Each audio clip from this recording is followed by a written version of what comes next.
Welcome back to another story on Infidelity Tales Lab. Before we begin, tell us, where in the world are you watching from? Now, let's dive into today's story. Chapter 1. The Perfect Storm. Terrence had built his life like a fortress, methodical, calculated, impenetrable. At 35, he owned a chain of high-end security consulting firms that protected the wealthy elite of San Francisco. His reputation for discretion and ruthless efficiency had made him indispensable to people who valued their secrets above their lives. The irony wasn't lost on him that the man who protected others' secrets would soon discover the devastating ones hidden in his own home. Terrence's marriage to Danielle Golden had been a strategic alliance that blossomed into genuine love, or so he believed. She came from old money, the kind that whispered rather than shouted, and her father, Randall Golden, owned half the shipping lanes on the West Coast. Their daughter, Emma, now 8 years old, was the light of Terrence's world, a precocious child with her mother's beauty and his analytical mind. The family cruise had been Randall's idea, a celebration of Golden Shipping's 50th anniversary. The luxurious 200-foot yacht carried only family and close associates, floating through the pristine waters off the California coast. Terrence had noticed the subtle changes in Danielle's behavior over the past months. The distant looks, the carefully guarded phone, the sudden interest in yoga classes that seemed to run longer each week. But tonight, as he watched her from the upper deck, everything clicked into place with the precision of a sniper's scope. Danielle stood at the stern, silhouetted against the moonlight, embracing a man Terrence recognized immediately. Zachary Winters, Randall's head of operations, and the golden boy of Golden Shipping. The embrace wasn't familial. The kiss that followed wasn't friendly. And the words Terrence overheard through the night breeze cut deeper than any blade. "After this weekend, we'll be free," Zachary whispered. "Your father's plan will work perfectly." "Emma's such a burden anyway," Danielle replied, her voice carrying a coldness Terrence had never heard before. "She looks too much like him. It'll be easier this way." Terrence's blood turned to ice. Whatever plan they were discussing involved his daughter, and from the tone, it wasn't meant to end well for either of them. He retreated to his cabin, his mind racing through possibilities. In his line of work, he'd learned to think 10 steps ahead of his enemies. He'd just never imagined his enemies would be sleeping in his bed. That night, Terrence lay awake listening to Danielle's breathing beside him, every rise and fall a betrayal. He thought about Emma sleeping in the adjoining cabin, innocent and trusting, unaware that the people she loved most were plotting against her. The protective instinct that had made him successful in his business now focused on his daughter with laser intensity. By dawn, Terrence had made his decision. He would not wait for their plan to unfold. He would force their hand, make them reveal themselves, and then he would destroy them all. Chapter 2. Blood in the Water. The second day of the cruise dawned with deceptive calm. Terrence moved through the morning routines with practiced normalcy. Breakfast with Emma, casual conversation with the other guests, polite interactions with Randall and his crew. But beneath the surface, he was a predator circling his prey. Terrence's security background had taught him that the best intelligence came from letting people think they were unobserved. He'd spent the morning discreetly planting micro-recording devices throughout the yacht, gifts from his own company's surveillance division. Every conversation would now be captured, every whispered plan documented. The devices paid off faster than he'd anticipated. At lunch, while Emma played with her cousins, Terrence listened through his encrypted earpiece as Randall met with Zachary in the ship's office. What he heard shattered any remaining illusions about the Golden family's true nature. "The insurance alone will set us up for life," Randall's gravelly voice crackled through the feed. "Tragic accident. Father and daughter lost at sea. Danielle inherits everything as the grieving widow. Then we restructure the company with Zachary as the new CEO." "What about the investigation?" Zachary asked. "Terrence has too many enemies in his line of work. Could be any number of people who wanted him dead. The authorities will chase ghosts while we count money. And Emma, collateral damage. She's Terrence's daughter, not mine. Never like how he tried to turn her against traditional family values anyway, filling her head with ideas about being independent. Terrence's hands clenched into fists. The casual way they discussed murdering his daughter, their own flesh and blood, revealed a level of evil he'd only encountered in his darkest professional cases. But it was Danielle's voice that truly broke something inside him. "I never wanted children anyway," she said, her tone as flat as if discussing the weather. "Zachary and I talked about this. We want to travel, live freely. Emma's just an inconvenience we inherited from my mistake with Terrence." "Your father's right about one thing," Zachary added. "She's got too much of him in her.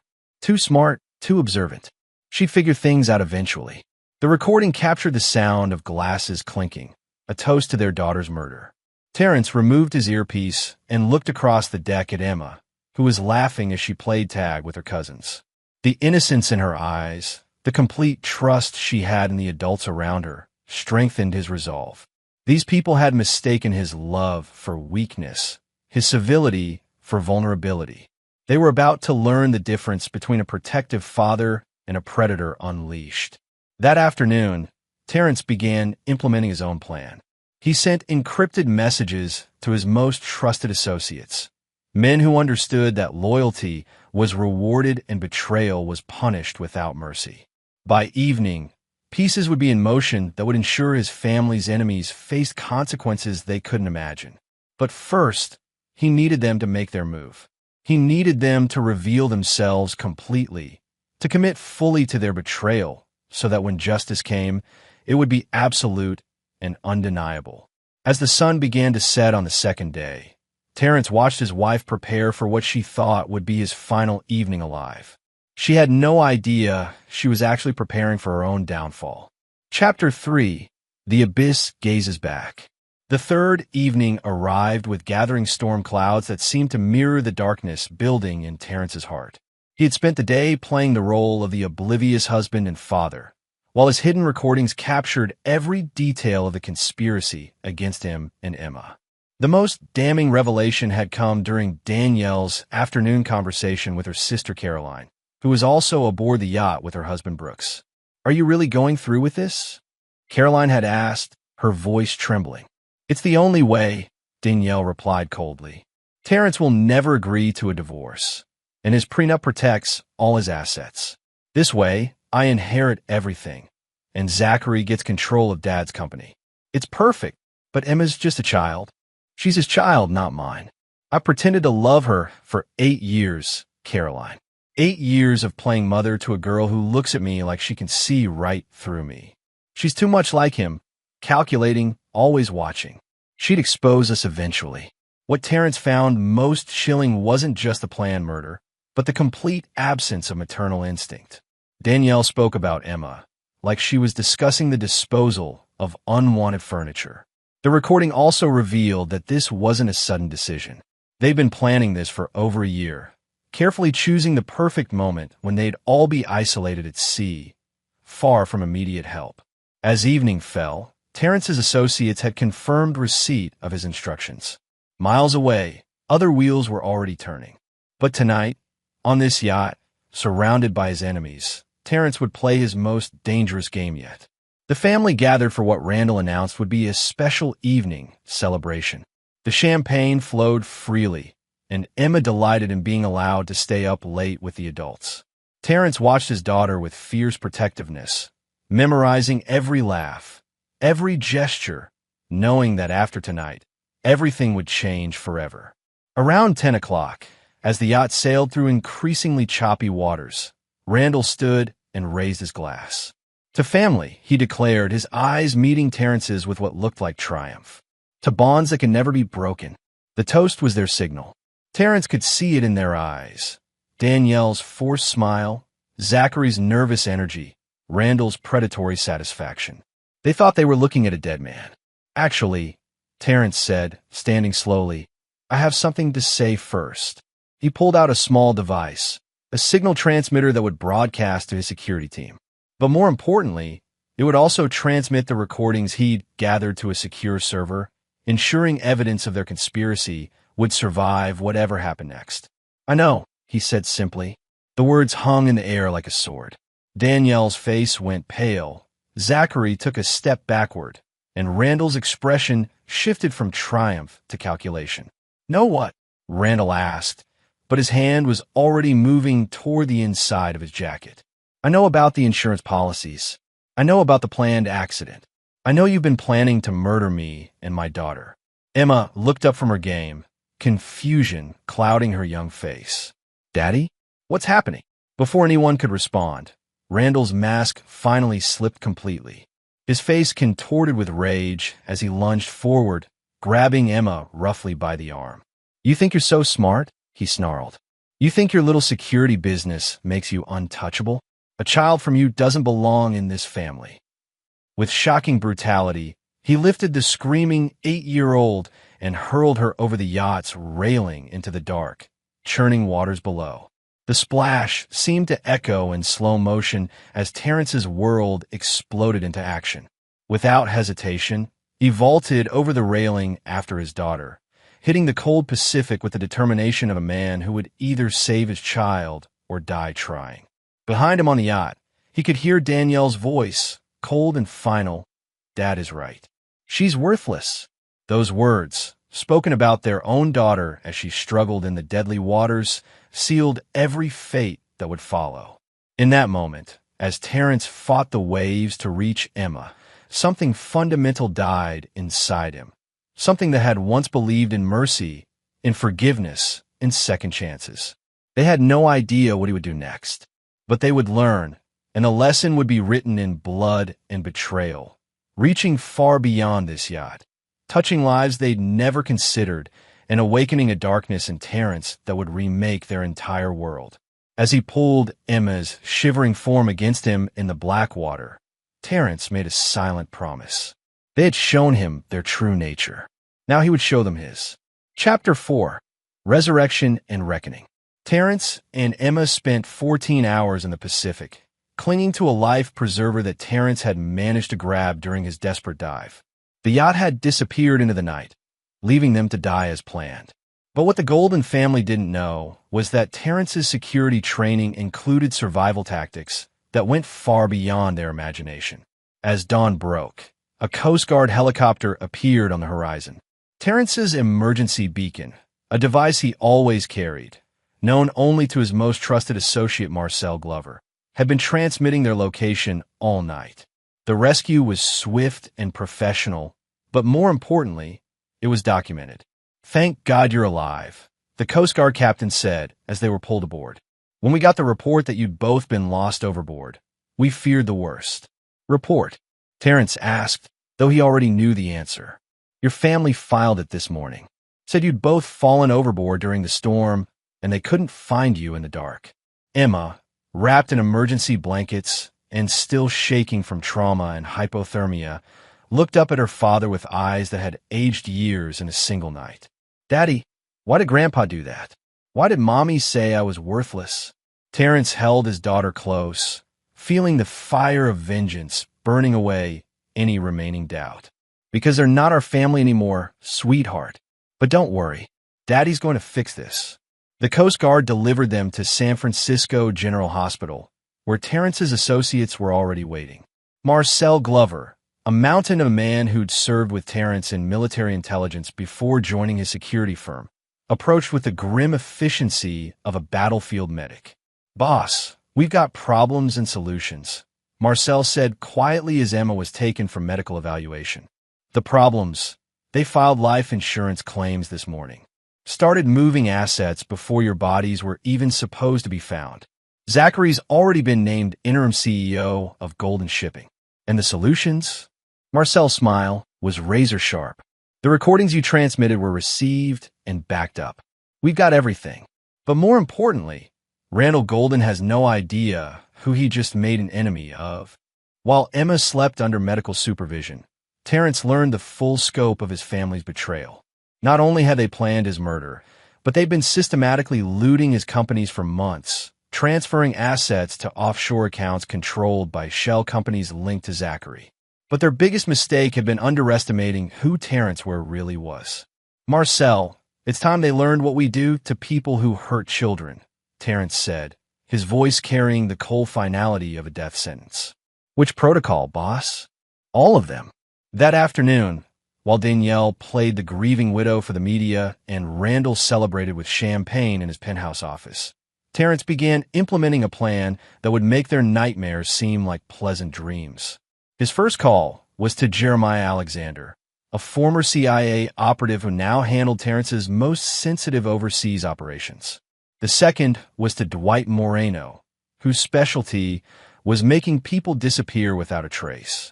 The third was to Hannah Schaefer, a former federal prosecutor who discovered that justice sometimes required operating outside the law. Each of them owed Terrence their lives, and each of them understood that some sins demanded punishment beyond what any court could deliver. "They think they killed us," Terrence told his assembled team that evening in a secure facility outside the city. Emma was safely hidden in a private medical facility under assumed names, guarded by operators who would die before letting harm come to her. "They think they're celebrating their victory. They think they're safe. They think wrong." The room filled with the kind of silence that preceded violence. These weren't ordinary security consultants. They were Terrence's inner circle, men and women who'd followed him from the darkest corners of military intelligence into the private sector. They were professionals who understood that some enemies couldn't be reasoned with, negotiated with, or reformed. They could only be destroyed.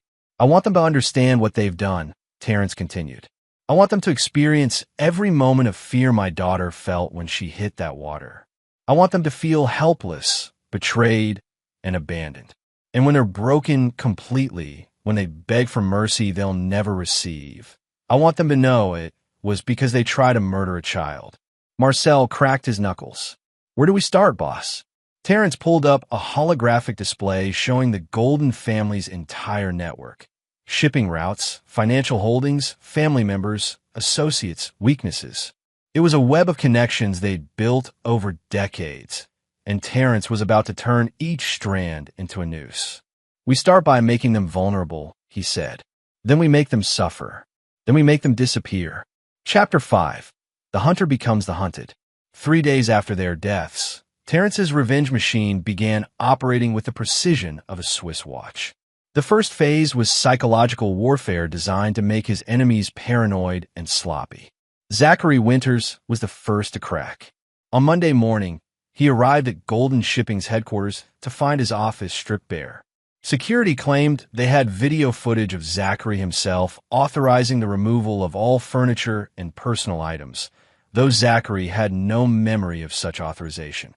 His access cards had been deactivated, his parking space reassigned, and his company credit cards declined. When he demanded answers from Randall, he found the old man in a similar state of confusion. Strange packages had been delivered to Randall's home. Packages containing surveillance photos of his most private moments, recordings of conversations he thought were secret, and detailed financial records of accounts he'd thought were hidden. "Someone's playing games with us," Zachary said, pacing Randall's office like a caged animal.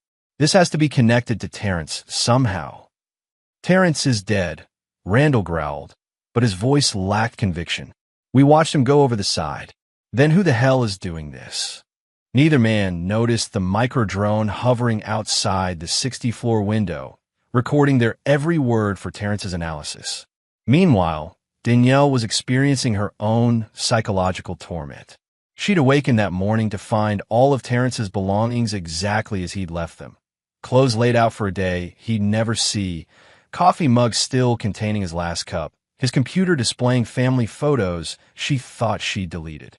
When she demanded to know who'd been in her house, the security company claimed she'd authorized the restoration herself. But the most unsettling development was Emma's room. Danielle had planned to pack away her daughter's belongings immediately, wanting to erase all traces of the child she'd helped murder. Instead, she found a room exactly as Emma had left it, down to homework assignments spread on the desk and a half-finished drawing of their family. The drawing showed Terrence and Emma holding hands on a beach, smiling in the sun. Danielle wasn't in the picture at all. That night, Danielle called Zachary in a panic. "Something's wrong. I keep hearing Emma's voice in the house. I swear I saw her reflection in the bathroom mirror, but when I turned around, nothing was there." "You're imagining things," Zachary replied, but his own voice was shaky. Guilt can make you see things that aren't there. I don't feel guilty, Danielle snapped. I feel like I'm being watched. She was right. From a van parked 3 blocks away, Jeremiah Alexander monitored every room in her house through cameras so small they were invisible to the naked eye. Every movement, every conversation, every moment of growing paranoia was being recorded and analyzed. She's breaking faster than expected, Jeremiah reported to Terrence. Another few days of this, and she'll be ready for phase 2. Terrence watched the surveillance feeds with cold satisfaction. Emma was healing in the secure facility, working with trauma specialists who were helping her process what had happened. She was stronger than her mother in every way that mattered, and she was alive. That was all that mattered to him now. What about Randall? Terrence asked. He's the toughest nut, but we're making progress. Hannah's people have been visiting his business partners, asking questions about Golden Shipping's insurance policies and recent changes in leadership. Half his board is already talking about calling an emergency meeting. And Zachary? Marcel's grin was predatory. Zachary's about to have a very bad day. Turns out his mother, Vicky Winters, has some interesting secrets. Secrets that could destroy more than just his career if they came to light. Terrence felt a moment of satisfaction. In his previous life, he believed in justice through legal channels, in building cases and following procedures. But his enemies had taught him that some crimes required more direct justice. They'd murdered his child, or tried to. They'd shown him that mercy was weakness, that forgiveness was foolishness. Now he would show them what real power looked like when it was wielded without restraint. Phase 2 begins tomorrow, Terrence announced. It's time to start taking things away from them. Everything they value, everything they think makes them safe. By the time we're done, they'll beg for the mercy they never showed Emma. And if they try to run? Marcel asked. Terrence's smile was arctic. Where can they go that we can't follow? We're not bound by jurisdictions or legal procedures anymore. We're not playing by their rules. What rules are we playing by? Simple, Terrence replied, watching Danielle pace her living room like a caged animal. They chose to become monsters. Now they get to learn what real monsters look like. Chapter 6. The Walls Close In. The second phase of Terrence's campaign began with surgical precision. While his enemies struggled with psychological pressure, he began systematically dismantling their lives piece by piece. Zachary discovered the extent of his vulnerability when he arrived home to find his mother, Vicky, sitting in his living room, tears streaming down her face, clutching a manila envelope. "What happened?" he asked, but the look in her eyes already told him everything he needed to know. "They know," she whispered. "About Nevada. About what happened 20 years ago." Zachary's blood turned to ice. The Nevada incident was supposed to be buried forever. A hit-and-run accident that had killed a family of 4 while Vicky was driving drunk.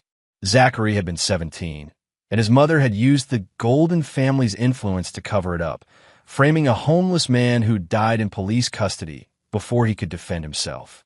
"How is that possible?" Zachary demanded, snatching the envelope. Inside were police photos from the original accident scene, evidence that had supposedly been destroyed decades ago, and detailed financial records showing how the cover-up had been orchestrated. "There's more," Vicky said, her voice breaking. "They have everything. Video footage from the gas station where I stopped after the accident, showing me washing blood off the car. Banking records of the payments we made to the police chief. Even audio recordings of phone calls we made that night. The envelope also contained a single photograph. Emma's school picture with a note written in a child's handwriting. Some secrets don't stay buried forever." Zachary felt the world tilting around him. Whoever was doing this wasn't just targeting him. They were targeting everyone he cared about, forcing him to choose between protecting himself and protecting his mother. Meanwhile, Randall Golden was discovering that his empire was built on far shakier ground than he'd imagined. His shipping contracts were being mysteriously canceled, with clients claiming they'd received evidence of safety violations and environmental crimes. His bank accounts were frozen, pending investigations into money laundering allegations. His insurance policies were being reviewed for fraud. But the most devastating blow came when his daughter Caroline called in a panic. "Dad, they took Brooks," she sobbed into the phone. Men in suits showed up at his office with federal badges. They said he's being charged with human trafficking. That's impossible, Randall snarled. Brooks doesn't have anything to do with that side of the business. The silence on the line was deafening. Caroline's voice, when it came, was small and terrified. What side of the business, Dad? Randall realized his mistake too late. His son-in-law, Brooks, had never known about the Golden family's darker enterprises, the cargo containers that carried more than legitimate goods, the shipping routes that moved people who didn't want to be found. It was a secret Randall had guarded for decades, and now it was being used to destroy his family from within. Listen to me carefully, a calm voice said on Caroline's line. Randall realized someone else had been listening to their conversation. Brooks will be released when you're ready to discuss terms. Who is this? Randall demanded. Someone who cares about children, the voice replied. Unlike you. The line went dead, leaving Randall staring at his phone in fury and growing fear. Danielle's psychological breakdown accelerated when she arrived home to find a social worker waiting in her driveway. Mrs. Ware? I'm Terry Roach from Child Protective Services. We've received some concerning reports about your household's safety standards. That's impossible, Danielle said, her voice rising. There are no children here anymore. Terry's expression grew cold. No children? According to our records, you have an 8-year-old daughter named Emma. We have reports that she hasn't been seen for several days, and her school is asking questions. Danielle's mind raced. In her eagerness to erase Emma from her life, she'd forgotten that the outside world still expected a living child to exist. Teachers, neighbors, family friends, they would all eventually ask questions about Emma's absence. She's with relatives, Danielle stammered. Which relatives? We'll need to verify her safety immediately. As Terry pulled out an official form, Danielle realized she was trapped. She couldn't produce a living child who was supposedly dead, but she couldn't explain Emma's absence without admitting to murder. I need to make some phone calls, she said weakly. Of course. We'll wait. But there was nowhere to call, no one who could help her explain away a murdered child.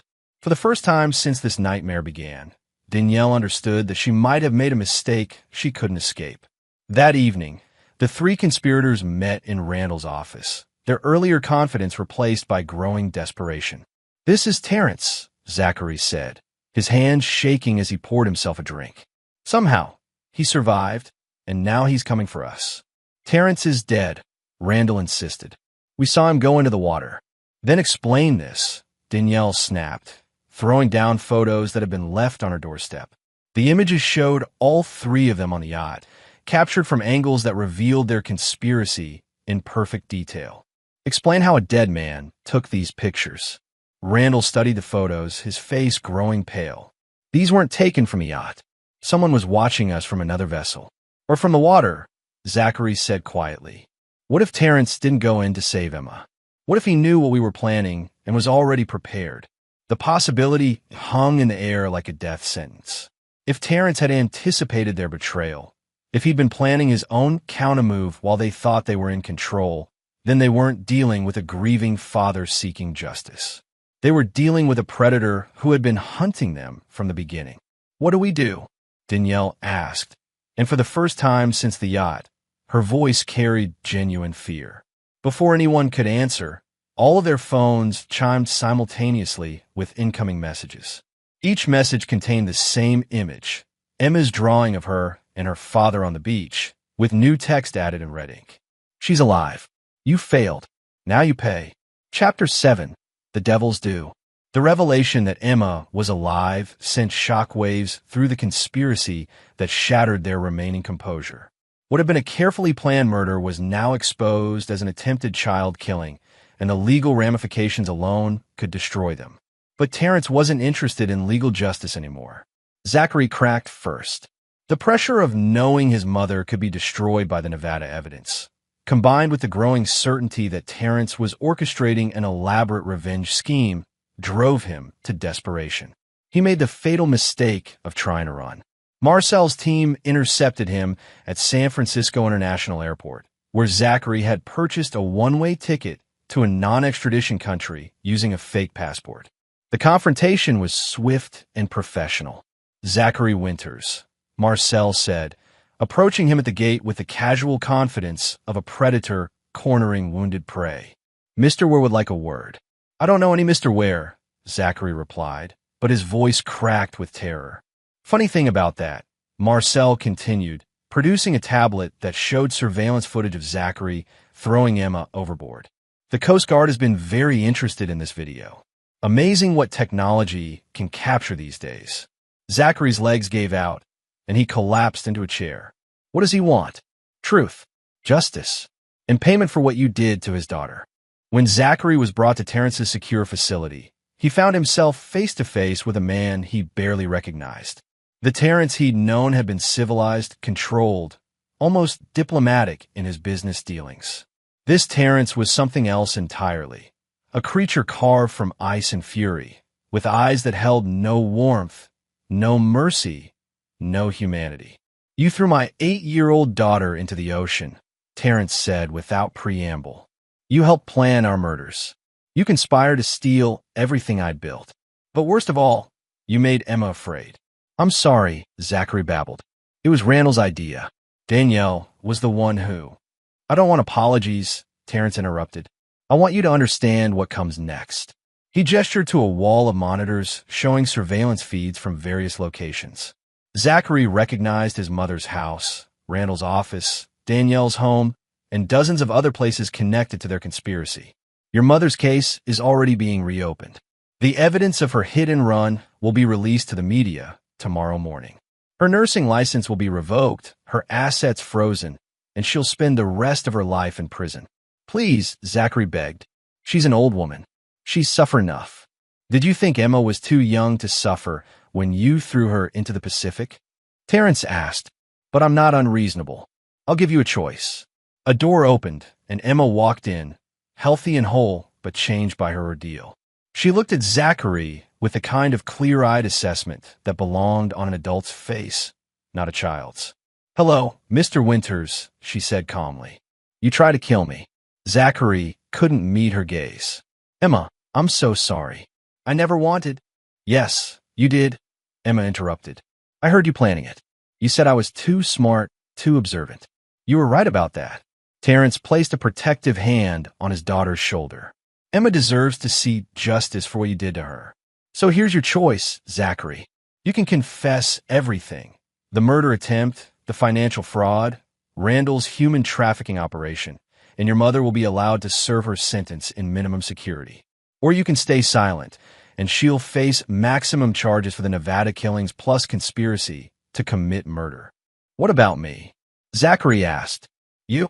Terrence smiled, and it was the most terrifying expression Zachary had ever seen. "You don't get choices anymore. You lost that right when you touched my daughter." The confession session lasted 6 hours. Zachary revealed everything.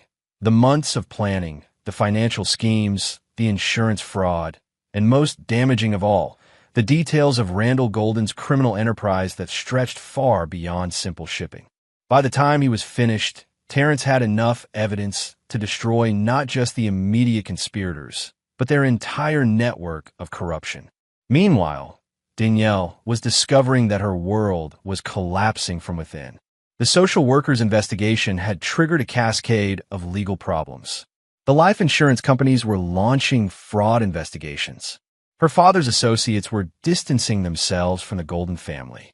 And most terrifyingly, people were asking questions about Emma that she couldn't answer. When Randall finally realized the scope of what they were facing, he made his own desperate play. He contacted his most dangerous associates, men who solved problems through violence, who understood that sometimes witnesses needed to disappear permanently. But Terrence had anticipated this move. When Randall's hired killers arrived at the secure facility, they found themselves outnumbered, outgunned, and facing opponents who'd spent years fighting in places where rules didn't exist. "Send them back to Randall with a message," Terrence told Marcel as they zip-tied the surviving attackers. "Tell him that he's escalated this to a level he can't handle. Tell him that if he wants a war, he'll get one. But it won't be the kind of war he's prepared for." As night fell over San Francisco, Terrence looked out at the city lights and felt the cold satisfaction of a plan coming together. His enemies had revealed themselves completely, committed crimes they couldn't take back, and shown their true nature to the world. Now came the final phase, the phase where they would learn that some sins couldn't be forgiven, some debts couldn't be paid, and some enemies couldn't be escaped. Emma appeared beside him, looking older than her 8 years. "Daddy, are you going to kill them?" Terrence considered the question seriously. "What do you think should happen to people who try to hurt children?" "I think," Emma said carefully, "that they should never be able to hurt anyone ever again." "Then that's what we'll make sure happens," Terrence replied. "One way or another." Chapter 8: Blood and Ashes. The final confrontation began at dawn when federal agents, armed with evidence provided by Terrence's confession sessions, simultaneously raided Golden shipping headquarters, Randall's mansion, and Danielle's home. But by then, the legal system was just catching up to justice that had already been served. Randall Golden was found in his office, surrounded by the wreckage of his empire. Every shipping contract had been canceled, every bank account frozen, every illegal operation exposed. His criminal associates had either fled the country or been arrested in coordinated raids. His own security team had abandoned him, leaving him alone in a building that would soon be seized by federal marshals. But Terrence wasn't interested in letting the law have the final word. "Hello, Randall," Terrence said, walking into the office with Emma at his side. "I thought you might want to see what survival looks like." Randall's face went through a range of emotions: shock, disbelief, rage, and finally fear as he understood that his carefully planned murder had failed completely. "This is impossible," he whispered. "You went into the water. We saw you both go under. You saw what you expected to see," Terrence replied. "A desperate father trying to save his daughter. You never considered that I might have been expecting your betrayal, that I might have been prepared for your attack." Emma stepped forward, her young face carrying an expression of mature judgment that would have been heartbreaking under different circumstances. "Grandpa, why did you throw me in the ocean?" Randall couldn't meet her eyes.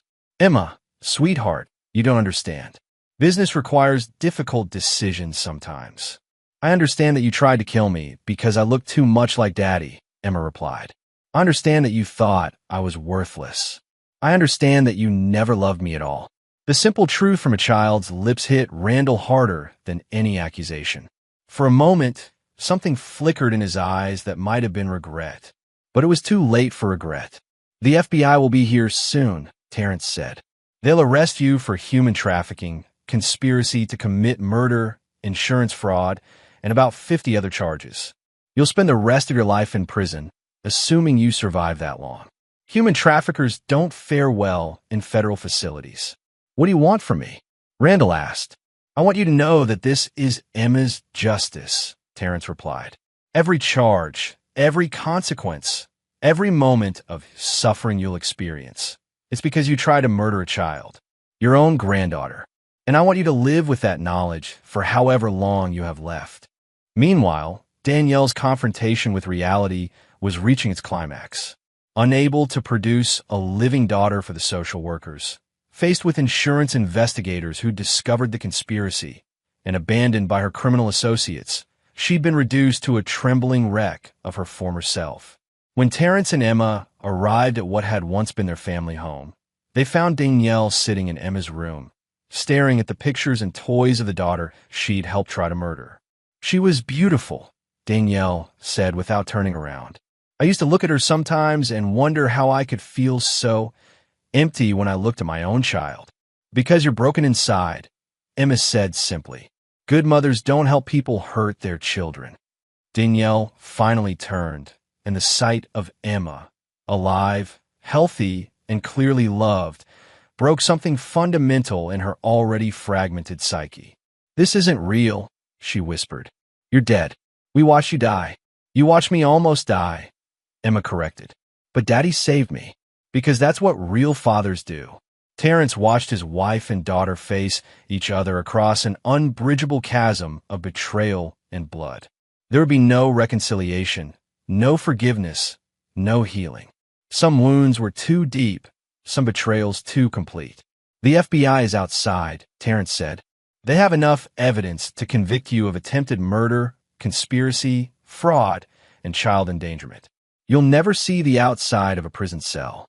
But first, I want you to understand something, he continued. Every choice you made, every lie you told, every plan you hatched, every moment you spent plotting Emma's death led you to this moment. You destroyed your own life because you couldn't love your own child. I did love her, Danielle protested weakly. No, Emma said with the clarity that only children possess. You love the idea of having a family, but you never loved me, and now you never will. As federal agents entered the house to arrest Danielle, Terrence felt a sense of completion that had nothing to do with revenge and everything to do with justice. His enemies hadn't just been defeated. They'd been exposed for what they truly were, and their punishment would match their crimes.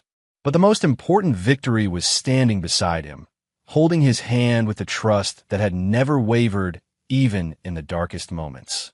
Are we going home now, Daddy? Emma asked. We are home, Terrence replied. Wherever we are together, that's home. As they walked away from the house where their old life had died, neither of them looked back. Some chapters had to end completely before new ones could begin. Chapter 9, New Foundations. 6 months later, Terrence and Emma stood on the deck of their new home, a security-enhanced compound overlooking the Pacific, where the same waters that had nearly claimed their lives now served as a reminder of their survival. The legal proceedings had concluded with the ruthless efficiency of absolute evidence.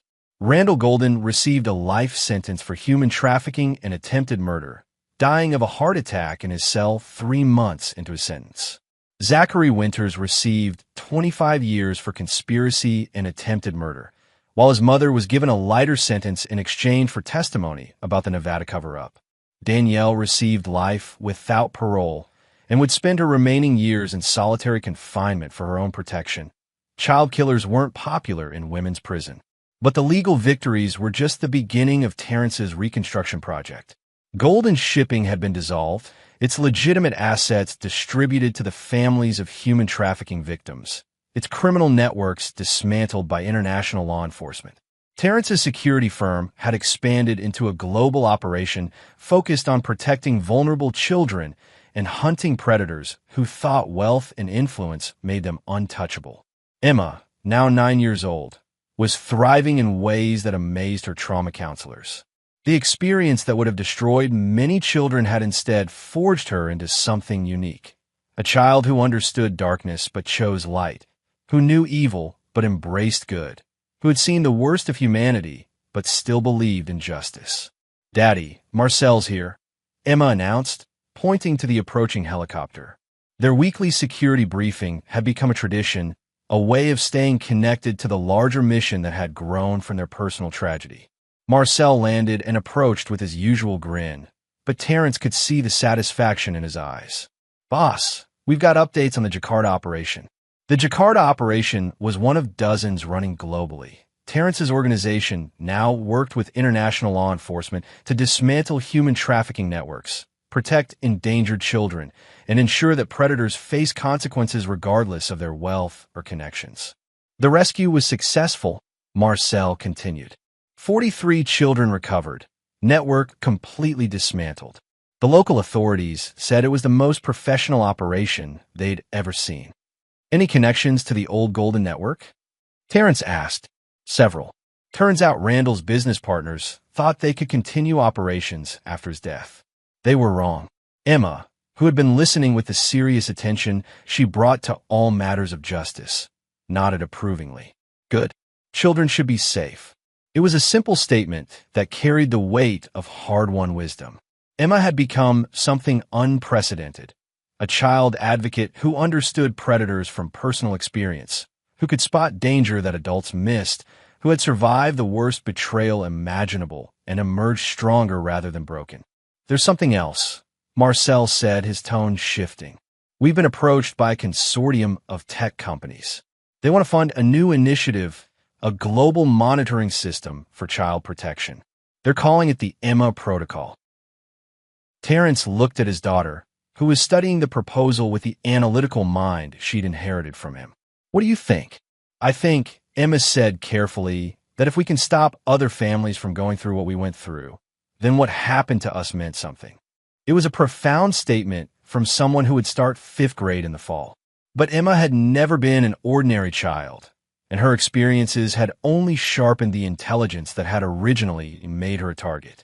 That evening, as father and daughter stood on their deck watching the sunset paint the Pacific in shades of gold and crimson, Terence reflected on the journey that had brought them to this point. He'd lost his faith in mercy, in second chances, in the redemptive power of forgiveness. But he'd gained something more valuable: absolute clarity about justice, unwavering protection for those who couldn't protect themselves, and a daughter who understood that strength came not from avoiding darkness, but from refusing to let it define you. "Daddy," Emma said, "do you ever miss the way things were before?" Terence considered the question seriously. Before the yacht, he'd been a successful businessman with a seemingly happy family, living a life built on illusions of safety and trust. Now he was something else entirely: a guardian standing between predators and their prey, a father who would never again mistake civility for virtue or forgiveness for wisdom. "I miss believing that people were basically good," he admitted, "but I don't miss being naive about evil." "I'm glad we survived," Emma said simply. "I'm glad we're still together." "So am I, sweetheart. So am I." As night fell over their new life, Terence made the same promise he'd made every evening since their resurrection from the dark waters. He would protect the innocent, pursue the guilty, and ensure that predators who thought wealth and privilege made them untouchable learned otherwise. Some wounds never healed. Some betrayals couldn't be forgiven. Some enemies couldn't be redeemed. But some survivors became stronger than their tormentors ever imagined possible. And some fathers would burn the world down before they let anyone hurt their children again. The story of Terence and Emma was far from over. It was just beginning. And there you have it. Another story comes to an end. What did you think? I'd love to hear your thoughts in the comments below. If you enjoy this story, consider joining our community by subscribing. It means the world to us. For more stories like this one, check out the recommended videos on screen. And I'll see you there.